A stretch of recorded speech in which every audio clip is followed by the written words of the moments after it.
Prevention manager who was recently hired says your folks are using what he called Gestapo tactics. Yeah, you know, I have to say, Anderson, it is bizarre. Donald and his team, it's almost like they are subjects in a clinical course on psychology. There are all sorts of different behaviors they display, but one of them is projection. That the conduct they do, regularly they accuse everyone else of doing. So literally in the last few weeks, Donald's team, Roger Stone, his chief political advisor, was threatening to out the hotel rooms of delegates who dared to cross Trump so they could be intimidated. Kind of embarrassing when you have somebody like Donald Trump who is just completely outright lying. If you ever differ with him, he was your worst nightmare.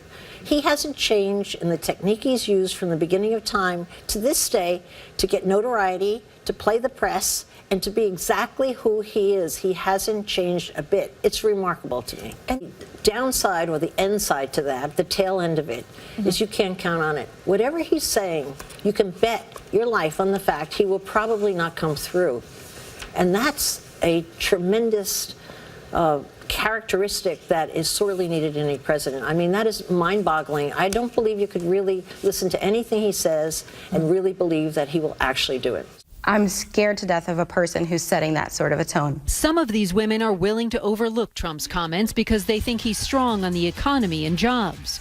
Though after calling Megyn Kelly crazy and making fun of Carly Fiorina's face, some here are surprised Trump is still on top. Who's pulling the ultimate con job on the American public.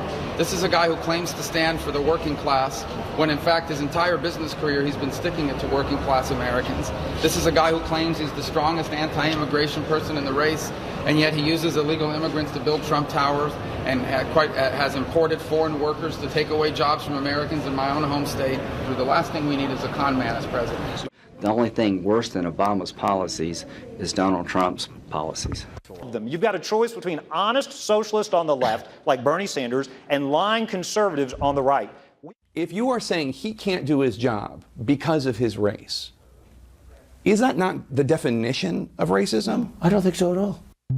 This man is a pathological liar. He doesn't know the difference between truth and lies. The man is utterly amoral.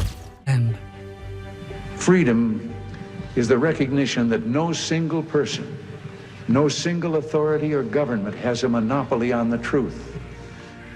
It is the right to put forth an idea, scoffed at by the experts, and watch it catch fire among the people.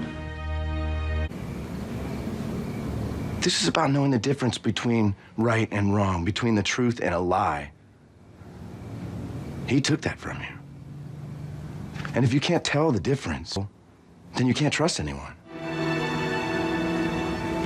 When you look back at all this, David, just remember, we tried to reason with you.